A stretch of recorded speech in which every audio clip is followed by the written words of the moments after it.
Hello, and welcome to the Ratnest podcast. I'm your host, Matt Paramo, and today I'm joined by my producer, Jim. Yo. And DJ Mars Silva. Hey. What's up? The sound effects, Jim. That was lovely. That was good. That's my DJ noise. So Mars, let's jump right into it. Before COVID-19, we worked at a pizza shop together. Yes, we did. It was so fun. Short-lived. Had a lot of potential. We had a lot of good times, I think. It was super stressful, for sure. Like at times, it was a mess all the time, not sometimes. It was just brand new. It was brand new. Do you remember getting hired? Who was it? Did Ted hire you or did James? No, Ted hired me. I worked across the street at Cafe Calabria for like 4 years, barista. And just a lot of drama over there. I ended up leaving. But Ted was one of my regulars. And one day it just came up and he asked me how I was doing. I told him that I was leaving and that I wasn't going to make his coffee anymore. And he was kind of bummed out. But then he told me that he was like, well, it's on the DL, but I'm opening a pizza shop right across the street. If you want to work for me, you have great customer service. I would love for you to be part of the team. Oh, yeah. At the time, did you know like that Ted owned the other bars and stuff? Like, did you know who he was, or was he just like your regular at the coffee shop? I knew Ted. I was skeptical because I knew that he was involved with the office bar in some way. I didn't know because he would just like walk across the street, and I would see him, but I didn't know that he owned. I didn't know he owned the office, and I didn't know that he owned Blonde Bar. So there we go. What's up? Yay, we got him. Got him. He popped in. Fucking finally. Turn your phone.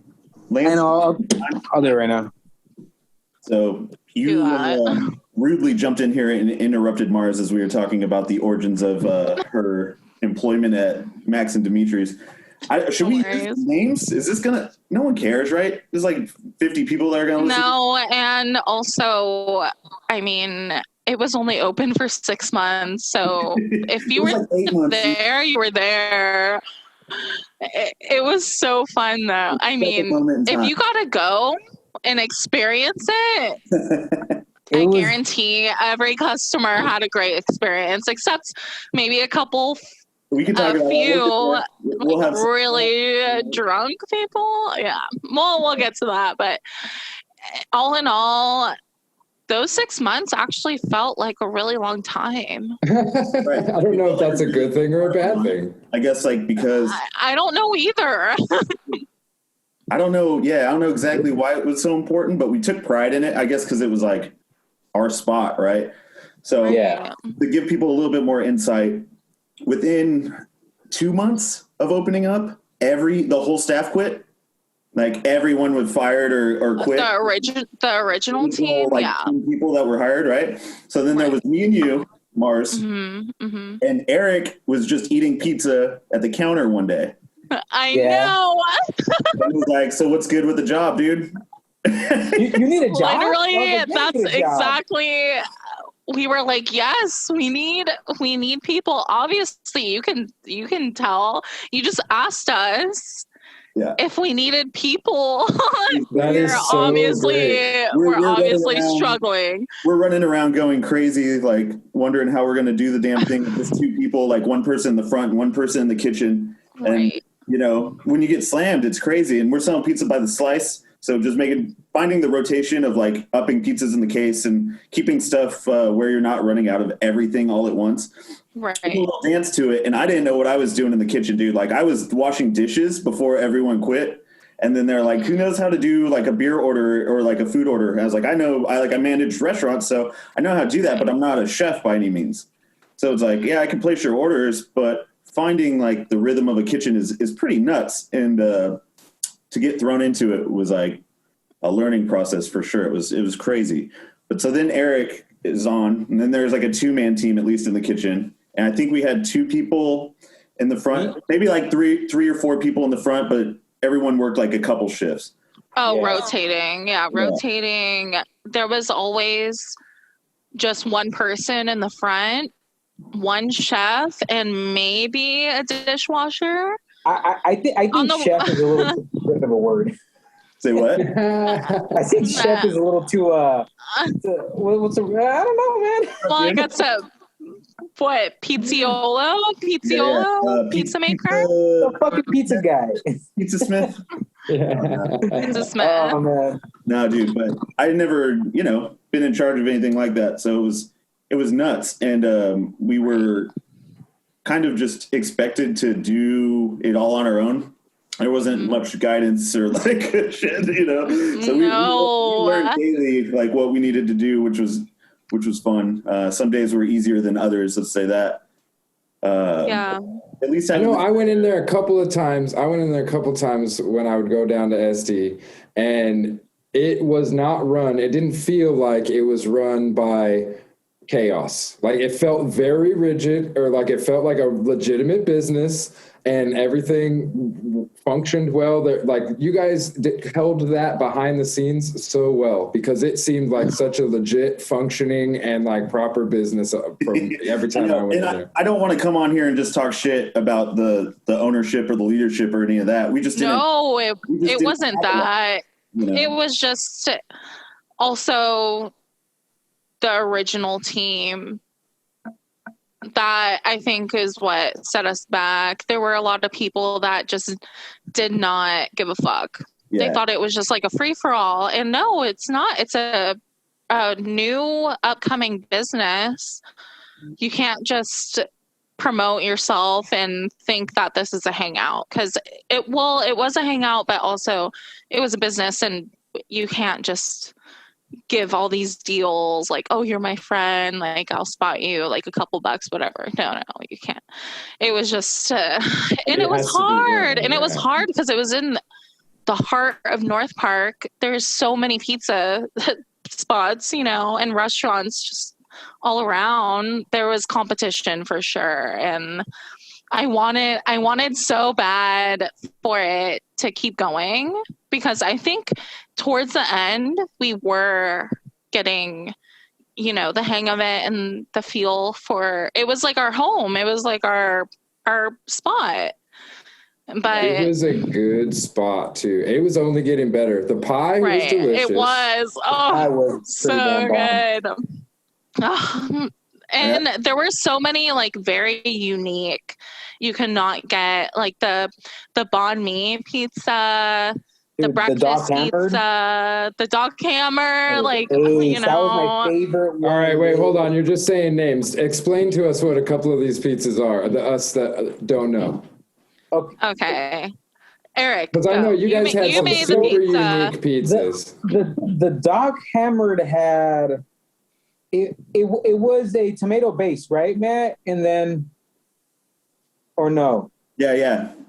It was, and I believe it had like shredded carrots. Yeah, it was was it prosciutto? It was bacon. Bacon, there you go. Bacon, shredded carrots, and celery. Like it was like supposed to be like chicken wings, but yeah. Oh, that was. They wanted bacon on it. It was. You do the ranch on top too, right? Yeah, so check out the band Doc Hammer out of San Diego. It was their shout out to Doc Hammer. They lived right above the pizza shop. They lived up there, so we had to name a pizza after that. They were the shit. They maintenanced our like cooler and shit. Like they worked on our line. Oh yeah. They helped all the beer lines. Yeah, those guys are awesome, and they make good music. So yeah. So shout out, Doc. Check them out. So then, Eric, what was the number one thing I would call and be like, "Hey, dude, come get me out of the fucking weeds"? If there's like one thing that we dreaded doing, what is that shit? Oh, fuck, smashing out dough. Dough. Dude, I don't know how many times he hit me up, and I'm like, I'm probably pretty close to like 3 sheets to the win. I'm like, I'm fucked up. And Matt's like, dude, you gotta show up. I need a fucking hand. Hey, bet I'll be right there. Show up there like 20 minutes later, and we're just out there just fucking smashing out dough, man. And it was a fun experience, man. It was such a fucking cool time. But yeah, that was one of the biggest, I guess, setbacks, just because sometimes we would just run out way too fast, and it's such a lengthy process, and like there's the whole proofing of the dough, and that's kind of what it comes down to, is that it takes a little while to do it. If you're a one-man kitchen and you're getting slammed with pie orders and you just mix dough, the longer you let it sit out in a hot kitchen, it's going to start proofing. So it's like you want to get that done as soon, like cut and ball. Yeah, that's right. Yeah. To make sure that the consistency stays the same as we always do it.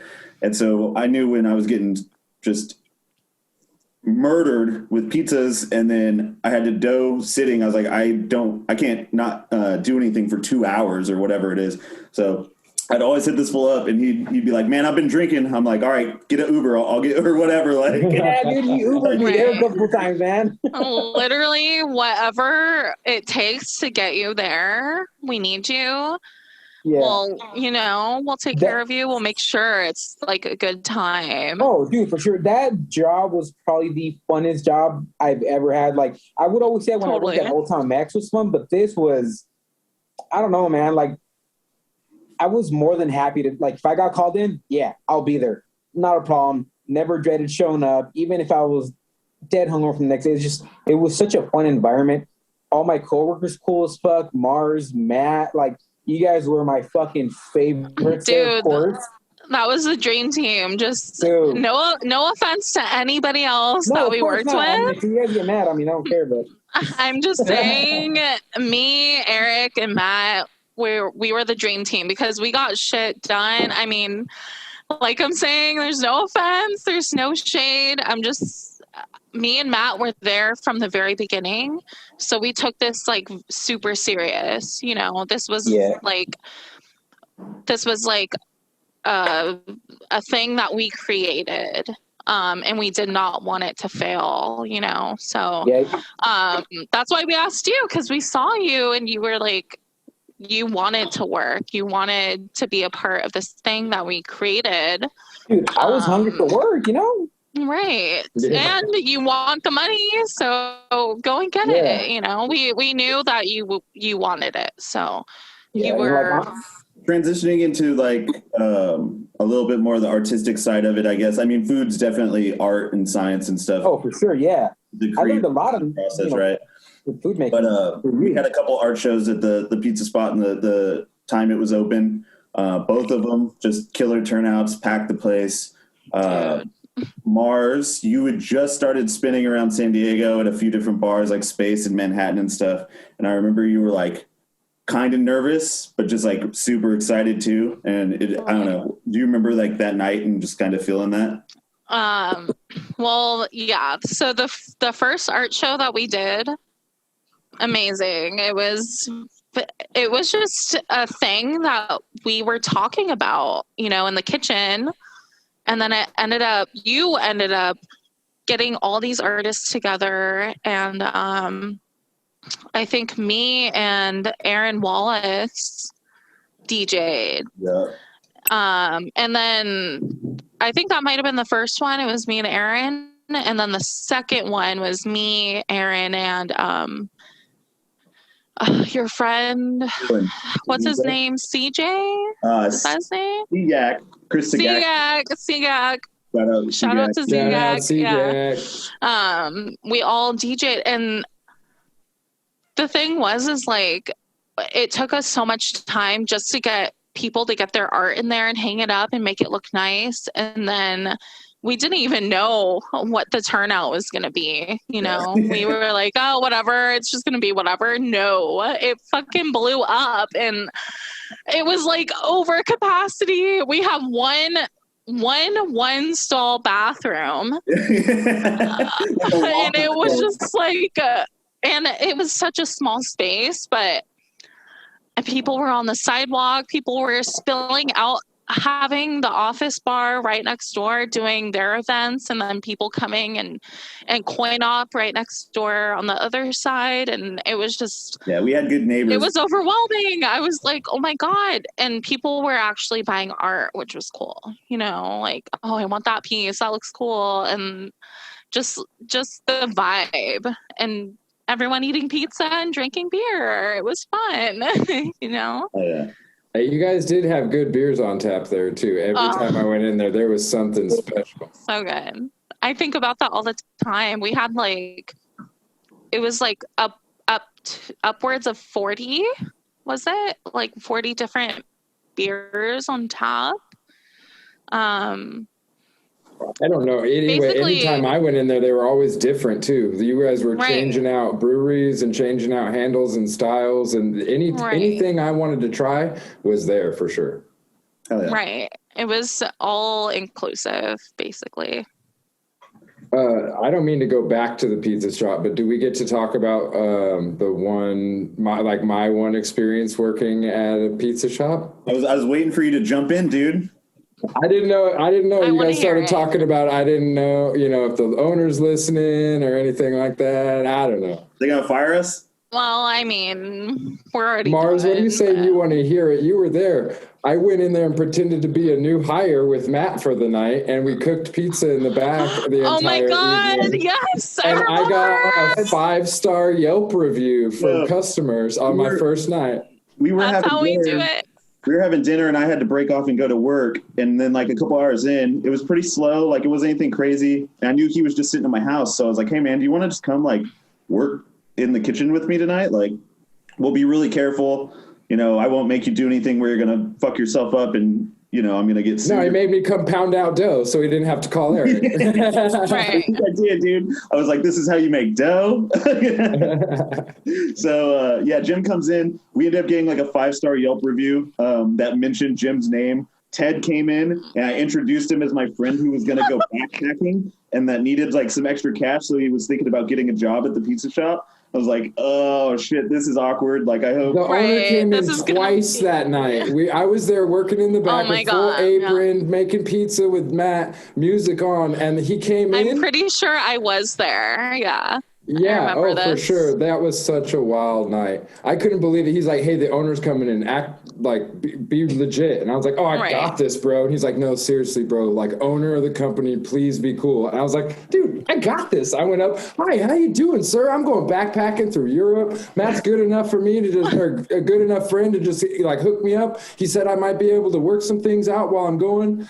Oh, it was so good. We played it off. And I swear to God, the owner looked at me like, this kid's full of shit, but hey, he's got a good time. Let him go. Hey, did Matt ever take you to the walk-in freezer meetings? Maybe. I may or may not have had a freezer meeting.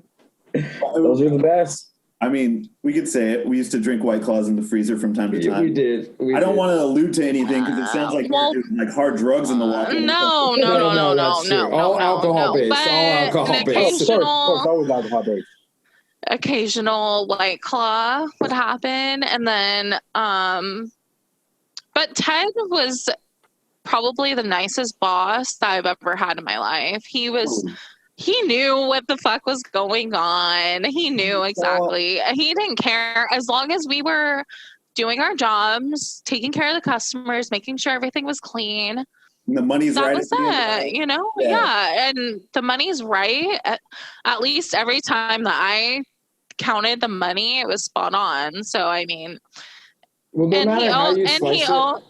But he owns bars. He knows, they're going to take a shot, whatever. It's cool. But we didn't overdo it. We made sure everything was fine. So that was probably the most overdoing it you could have done, was just having your friend come in and work the kitchen where there's knives and hot ovens and everything. And having White Claw meetings and then, but really it does speak to how good of a boss that guy was, because number one, he really truly believed that Matt had a friend that was going backpacking through Europe and needed to earn a few extra bucks before he caught his flight next week. And he was happy to help him out and pay him for the evening. Number two, the guy knew that we were full of shit and still was like, you know what? That's a pretty good story. Enjoy the night with your buddy. You know what I mean? Either way, that's a good boss. Yeah, dude. Totally. Yeah, that night I invented pizza tacos. That's what got us our 5-star review. Oh, wait. Hold on. We didn't make tacos, though. No, we made it pizza dough and pizza sauce and pepperonis, and then we put like bell peppers and all that on there with it, and made actual like pizza. But I've made them little, and then folded them in half. Yes. Oh my God. With the garlic butter on it, they were delicious. I think that's what's got us our 5-star Yelp review. Killing the game, dude. So creative. It's the things that other people don't do. Talking about those garlic knots? Oh, shit. How many knots you think you made in your life, dude? How many knots? Oh, I don't know, man. I was like trying to crank at least like, I think it was like 20 at the start of the shift. But I'm not going to lie, dude. Sometimes I would just be like, fuck it. Nobody buys these things. I wouldn't even make them, dude. I would just crank out dough. And then, like, if they wanted a fucking batch, I'd have to crank one out. But like a lot of times I wouldn't even make them, dude. I was like, man, nobody fucking buys these damn things. I'm not going to waste my fucking time. Dude, don't make me mad at you right now. Yeah. But then you get one person that wants 12. Yeah. And then I'd have to run back there, and I'm fucking cutting up, and I'm just fucking twisting these up and shit. And I'm all pissed off at myself because I didn't prepare them at the start of the shift. Right. It was just bad, but hey, man. The balance. Yeah. So hey, man, you can't mad at me, bro. So, Eric, I wanted to get in with you, man. You've been developing your own film since you started shooting photography, like 2 years ago? Actually, I just barely reached, it's barely been a year since I started. Has it just been a year? Yeah, and basically once I kind of saw what was involved, probably 2 months after I started, I was like, you know what? I'm just going to go all in. And I went ahead and ordered all my developing supplies. I ordered a flatbed scanner, and I was like, you know, I'm going to save money because it was costing me somewhere around like $13 per roll. I was like, I mean, it's not going to take a lot of rolls to, you know, make my money back. So I was like, let me just jump in on this. So I started developing almost right away, and it created a more rewarding experience with this because I have full control over the creative process. And there's also like kind of like, I mean, you can't call it like instant gratification, but it's nice to be able to, you know, wake up early one morning, go shoot a whole roll. I'm home by 3, 4 in the afternoon. And as soon as I get home, I can develop it. And I have files on my screen by like 6 p.m. You know, so it's like, that's one of the biggest things that I like. I can go shoot a roll of, maybe it's like an event or some, you know, whatever subject. And I have it there real fast as opposed to waiting, you know, a week. And it also allows you to experiment a little more because you can use different developers. I started with one that's called D76. It's kind of like your, it's like almost everybody's kind of go-to. It's real simple to use. Then I started messing with Ilford products. They create they have this product called Ilfosol. And basically it's like a little concentrate. You dilute it with water. You know, certain ratios depending on the amount of rolls you're going to use, or if you're looking for more contrast or less contrast.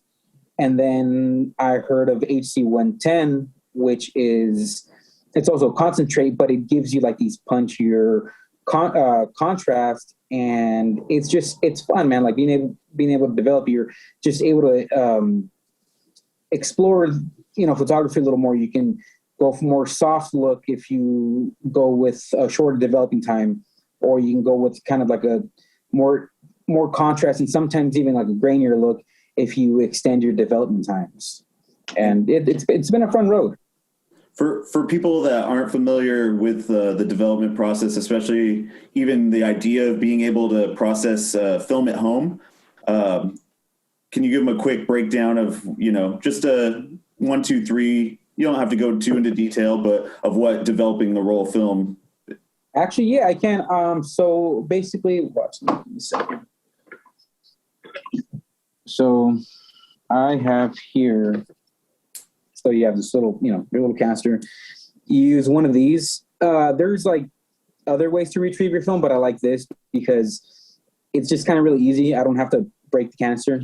What's that called? This is just like a little film retriever. You kind of pop it in. It's like a bottle opener. Yeah, but like the thing is, it doesn't pop the canister all the way open. Basically, you just kind of feed these little things in there. Yeah. And they bite the film, and then you pull it out, and it'll pull out the little leader. If you want an example, you don't have to show the whole process. I was just curious for someone that doesn't know anything about developing my own film at home. Just like, all right, so you shoot the film, you have to pull it out, but you have to pull it out in the dark, right? So yes, so you pull the leader out, and then at that point you have a dark bag. It looks like actually I have it right here. Looks like a little crop top, got little armholes. Okay, cute. And then you basically put your film, you put your development tank inside the little crop top. You stick your arms in, but then at that point you have to spool your film onto a reel, and you're doing it you're doing it blind, right? But that's actually the hardest part about the whole process, is learning how to do it blindly. But then once you got it down, it's just like a really simple process. So you spool it up, you put everything back into your developing tank, you pull it out. Usually I already have my chemicals pre-made. And then at that point you use an application that allows you to choose your film stock and then which developer you're using. And it also has options if you either pushed or pulled your film. So say like a 400 speed film, you shoot it at, you can shoot it at box speed. It's going to give you a certain development time. If you push it, it pushes the amount of time you're going to develop in it. If you pull it, meaning you shoot at a lower speed, it's a shorter developing time. So you pour in your developer, and it asks you to agitate every so often. So like the first minute, constant agitation, you let it rest for another minute, and then every minute thereafter, it's for the first 10 seconds of every minute thereafter, you agitate, you set it down, and then you dump your developer, you rinse the film, and then again agitating, and then you do it again with your fixer. Once you fix your film, basically what that does is it's fixed whatever film's on there. So once the developer is, goes through this process, it's bringing up all the images on the emulsion, and what the fixer does, it fixes these images on there. So at that point, you can expose it to light. Right. It's sealed. It's done. That's the last treatment it needs before it can be exposed to sunlight. Yes. And then you use something like PhotoFlow that basically kind of makes it real like slick. And it also, I believe it helps in hardening the film. And that way you're able to get like the last remnants of the picture. You kind of squeegee it out, and then you just end up with your developed film. You hang to dry, and usually about like an hour and a half, 2 hours later, once it's fully dry, you cut it up in little strips and you start to scan. And that's basically like, the process. Yeah. The gist of it. Yeah. I'm just awesome. Like, for someone that doesn't know, what anything is when it comes to film or photography that might be listening to this, or, didn't know that you could even do that at home, always thought maybe you had to develop film, or that didn't know that you could even get film, because now you don't really need it. If you're born past 95, you probably didn't ever mess with film as a child, Right. It's a dying art that's also getting a huge resurgence all over the world because it is, a craft. It's crafted. I thought it was really cool when you were talking about being able to expose at different time lengths or whatever, and it actually kind of having an effect on the photograph itself. So, in digital, you have so many people worried about aperture speeds and worried about getting the perfect focus or out of focus shot.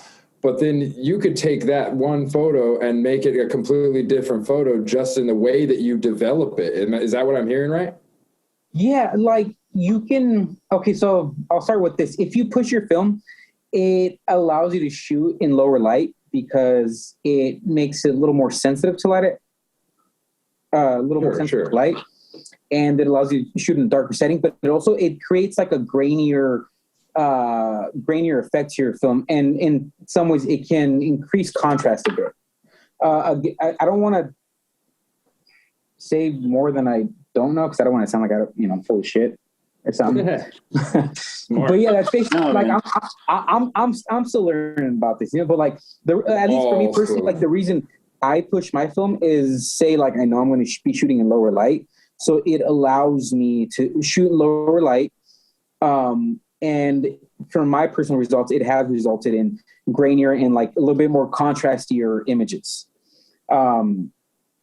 which I've learned to like because you have those really like dark shadows, and then you have your highlights to kind of balance it out, and personally I like it.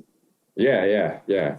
No, I can see how that would be a fun process to be able to kind of play with how you expose it a little bit more, you know what I mean? And see where, I could take a picture really well. Well, now how can I expose one really well and see the difference in the process that goes on there?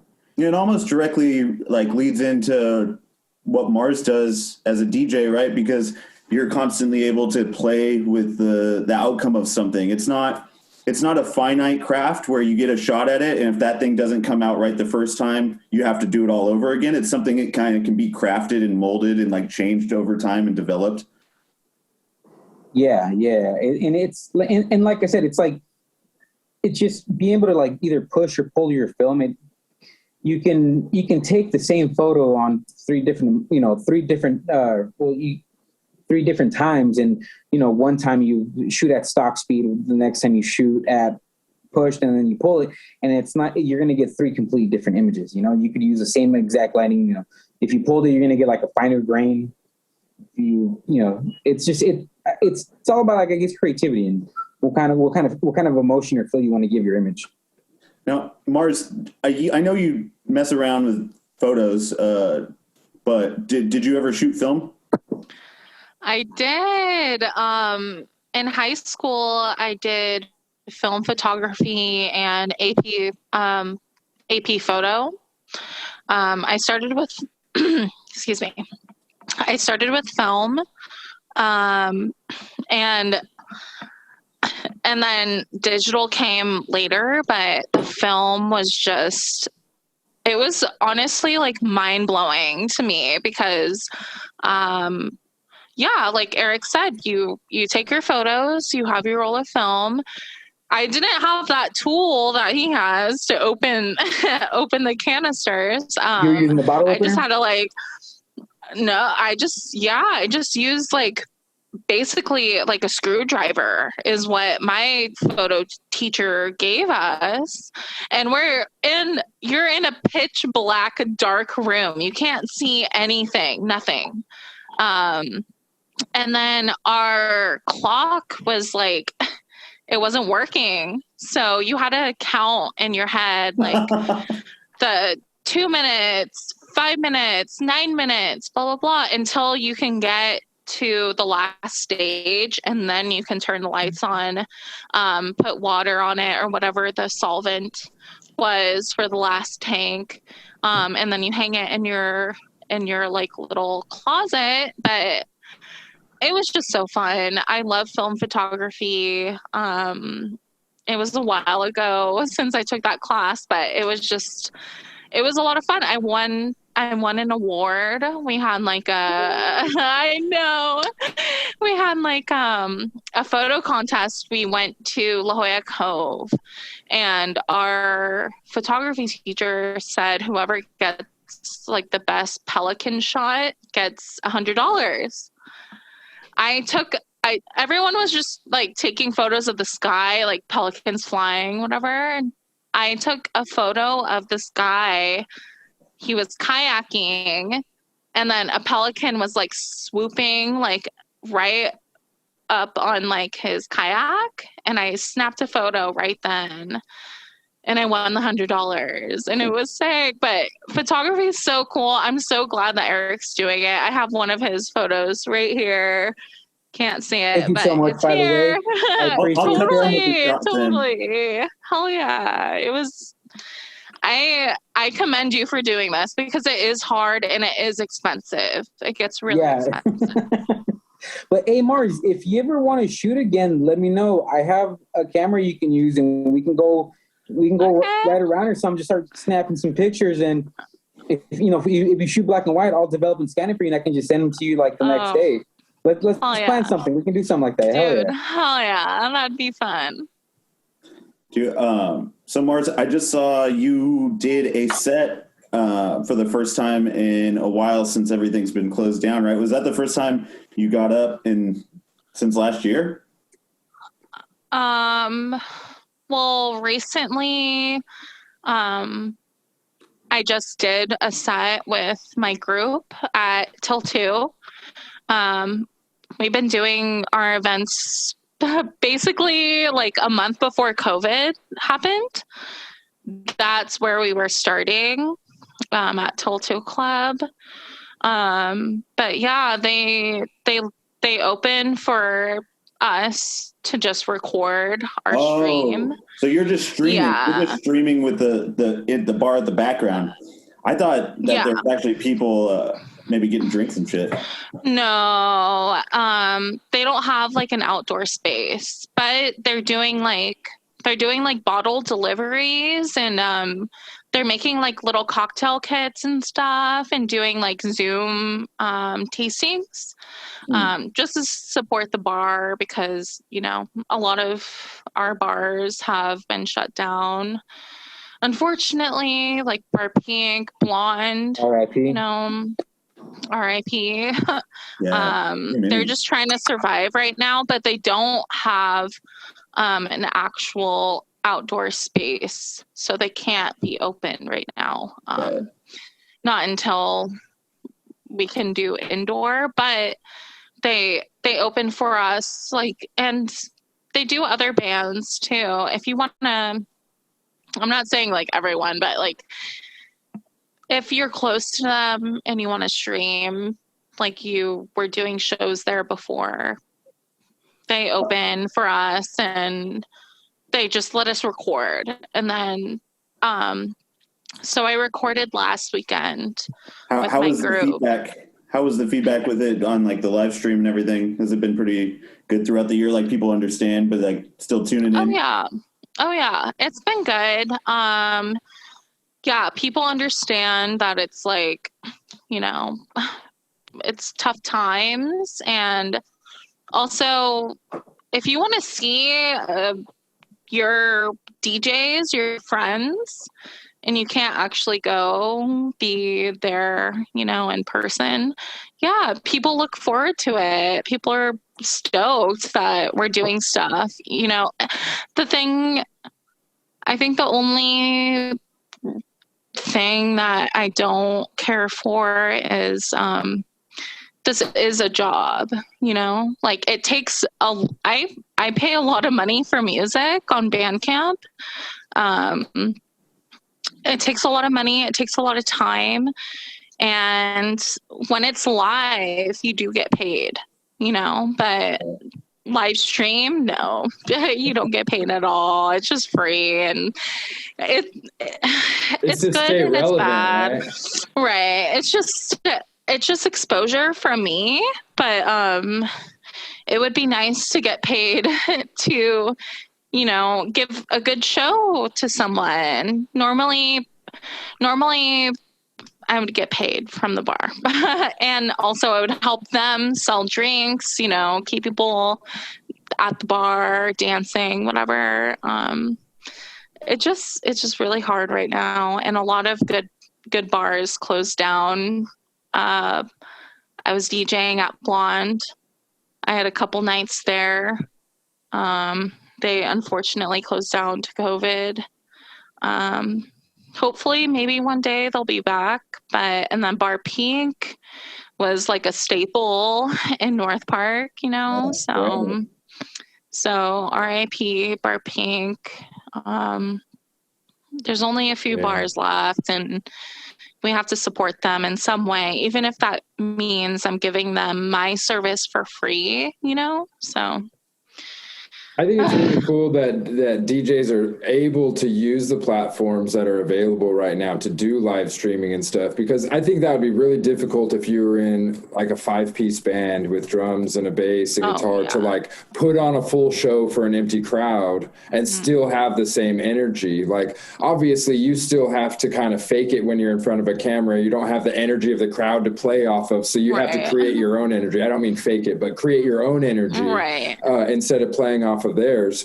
But you're like, I feel like the music really is able to drive everything, and that's why you can do a live stream and still get such a positive reaction to it. And I think that's rad that the DJs and everyone that's doing those live streams is keeping it up, and that you're willing to donate your craft to help these bars stay open is really cool. Like, that's admirable right there. Right. Thank you. I mean, it's just hard for everyone, you know. Bottom line for myself, I just don't want to lose the rest of the bars that we have left, you know. Like, if I can help them in any way, I don't care. Like, it is fun for me. It's a lot of fun. Just making people dance, letting them discover new music, you know. I just want everyone to survive this pandemic. And I don't care if I make money right now at this point. Like, no one's making any money. So if I can just donate my time and my hobby to your them, talent, you know, thank you, my talent. Yeah, I mean, I also want to be able to do live events again. I don't know when that will be, but going back to kind of the creative process that we were talking about with the photography with Eric, do you find that there was any kind of equivalence or parallels there when you used to do photography and then you kind of switched into music, being able to take maybe a sample and, to use his terms, push it a little or pull it back a little bit and kind of make it a little more grainy or make it a little more defined as your own, and then kind of pull that into a song that you're doing or into the whole mix that you're doing? Were you able to kind of does that comparison make sense to you, I guess? Yeah, it does. There's songs that, you know, are old and, like, you know, not modern. You can speed them up, slow them down, kind of like the feel of the crowd is what matters, you know? Sure, So if someone's vibing to like a hard track, you don't want to soften it up. You don't want to speed it down. Just pay attention to your crowd. But definitely I have sped up a lot of songs to make them a little bit more like clubby, you know what I mean? So there's that. No, okay. Also, so you just said you see somebody vibing out to like a hard song, right? Have you literally like, all right, I'm gonna keep pushing this because this one guy in the crowd is just loving it, and I'm just gonna kill him with all of this that he wants, and that's like your influence for the night? Yes, I love it. So I mean, if there's like 10 people on the dance floor, and I see that one person just doing their thing, they're enjoying it, they're like not talking or anything, they're absorbed into like their dance and all that, I'm gonna make sure the next track is suitable for that person, because they're not gonna leave to go to the bar and get a drink. They're there to dance, you know. That's right. There's the dancers and then there's the drinkers, and I am both. I'm both. I will go to the bar. I'll go outside, have a cigarette, whatever. But it is about the dance. And if you see your people leaving and coming and going, you know what they want to hear. Yeah, for sure. But there is also a timeline. There's like, you don't want to play a hard track in the beginning, you know, you want to save it for the end. So it's funny, when Eric first started working at the shop, and it was one of his first nights in the kitchen, it's me and him. And like, we'd only really met by him going, "Hey, are you hiring anybody?" And I was like, "I don't know, dude, talk to the manager, like talk to the owner, whatever." And then we finally we're working together, and it's that weird, like awkward kind of like first time meeting somebody and you're in a work environment, so you don't know how to like play anything, you know? I'm not sure about this guy right now. No, but then what happens? This fool puts on some fucking Misfits. He's like, "You might put on some music?" I was like, "Nah, dude, fucking whatever you want." And then he's like, "Oh, you know this? Oh, you know this shit?" So then, I put on Astro Zombies and I was like, "You dig this?" He's like, "Fuck yeah, I dig this." I was like, "All right, cool, hell yeah." So he's kind of let the playlist run and we just kind of started vibing off of that. Yeah. Yeah, and then it was cool because he would get introduced to music that like he wasn't necessarily into. Like we had that Elliott Smith Figure 8 mural. Yes, I was just gonna say the Elliott Smith. And I came in one day to the kitchen and this fool was listening to fucking Needle in the Hay, and I'm like, "Oh my god, bro!" Right, dude. I literally because of you guys introducing me to Elliott Smith, I have this whole like incredibly fucking sad playlist. I literally titled it "Cry Oh my with god. Me." Okay. That was the title? Oh my god. Okay. Cause there was one day I showed up. You were like prepping in the kitchen. I was like setting up the shop and you were playing Bon Iver. Like, yes, I actually remember that. And I was like, "Oh my god, I'm about to cry." This is like I remember you came to the back and you kind of like peek your head in, and I don't know what you said, but like you brought up the song that was playing, and like at that point that I didn't really know who Bon Iver was. It was just like something that came up, like it was just something that came up in my playlist, and then you come in and kind of peek your head in, and I'm like, yeah, I dig this. It was the crying playlist. I was like, "Oh my god, I'm about to cry." This is like one of my, that just reminds me of my twin. She lives in New York. She's been there for like 6 years. And I just walked in and was like, "Yeah, we're going to do it today." And then I opened the door and you're blasting Bon Iver. And I'm like, "Oh my god, this is so sad." It'll fuck up my mood, Eric. But it was a good track. I was like, "Oh my god, this is, maybe it will be a good day." I don't know. Who knows? Because we could throw stuff at Eric. Like we could throw music at Eric that he might not have. Right. You're like, "I don't know if you'll be into this," and then like the next week he'd be like, "Dude, I bought that on vinyl." Right. I have a shirt now. Like I have a sticker on my truck. That shop between you guys introduced me to so much good music. Like it really opened up my musical taste working there because, you know, I feel like a lot of my like teens to like early 20s, I was like real stagnant in my taste in music, and I started opening a little bit more to like jazz and like jazz fusion, and then like I would go stagnating because I just stick to what I knew, and then I go work at the pizza shop, and then it's just you guys just kind of blow the cover off, and like I'm listening to fucking what's that one that one like new wave goth band that does shit. I forget. I don't know. Just like that stuff like they play at rituals, and I'm like bumping like that. Depeche Mode and no. But it was The like Cure and it's that one couple. I don't know if they're a couple, but they're like this like duo, and they do it's like She Passed Away or something like that. Oh, was it Boy Harsher or Boy Harsher, but also just like that whole genre. Yeah, She Passed Away. Mm-hmm. All that. I would walk in there and just be like, "No, I'm not playing hardcore." You know, just because some punk on. She's like, "Nah, we gotta go." I just want to vibe, you know. So, I would just put on like new wave. 80s new wave. If it was getting later, I would put on some dark wave. I try to keep it like family friendly as much as possible. But I remember, what's his name? Matt. What's his name? Who? Or the person that, oh God, I hope he doesn't watch this. He worked. The one that opens with us, main guy.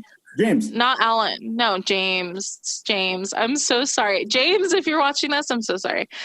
Yes, James. James was an advocate for like hardcore and punk and, so, and then Ted would walk in and he'd be like, you need to change this right now. You need to change this. And I'm like, okay, I'm just going to put on like Depeche Mode or something like neutral. Cause I used to listen to hardcore like all the time, but if there's a little kid sitting there, I don't want.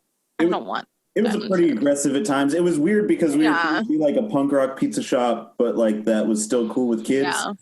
And it was it was weird with a beer bar that had like 40 different beers. Yeah, it was just pizza, beer, and garlic knots and and hardcore music and the occasional kid. We did salads. We had a couple salads. But yeah.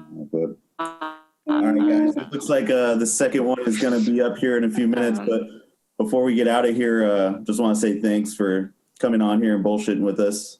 Yeah, seriously, thank you guys. This was a great conversation. Thanks for sharing kind of your process with us. And Eric, thanks for going through how to create film. I actually learned something from you today that I didn't know about the process of that. Mars, absolutely appreciate the contributions that you gave and all the insight that you gave into your craft as well. We look forward to being able to hear you live again soon. Right. If you guys, can I like do a plug? Yeah, please. Okay. I'm gonna plug in Eternal Night San Diego. That's my DJ group that I work with. We stream the last Saturday of the month. So it's coming up soon. I don't know when this is going to be airing, but if you want to check us out, Eternal Night San Diego on Instagram and Twitch. And then my personal Instagram is Mars4_attacks on Instagram. So 4 underscores. Yeah. Not the number 4. Mars. Not the number 4. Underscore attacks. There it is. Yeah. That's it. And Eric, you got anything you want to plug? You got an Instagram or anything? Yeah. If you guys want to, check out some of my photography, it's at Rick's Flicks, RIXFLIXS on Instagram. I'm also, if anybody wants to get photographed, men, women, we can come up with a cool concept. My friend and I are trying to come out with a photo book next month. No, in April. So I'm trying to get some content going, but yeah, check it out. Let me know. Thanks for having me. Hell yeah. Thank you guys. Appreciate you. Really thanks so much. I love you guys. Pizza Cult. Pizza Cult for life, dude. Pizza Cult. Dude, I still need a pizza fucking tattoo, man. Me too. Let's go. All right, next time I'm in San Diego, we'll go make bad decisions. Okay. Yes. It's a deal. Yes. Totally. I'm in. All right, guys. Thanks a lot. Love you guys. Thank you. Love you. Take care. Love you back. Do the outro. Podcast, everybody. We'll see you next week. Do it again. I was talking over you. Thank you for watching the Ratnest podcast, everybody. We'll see you next week.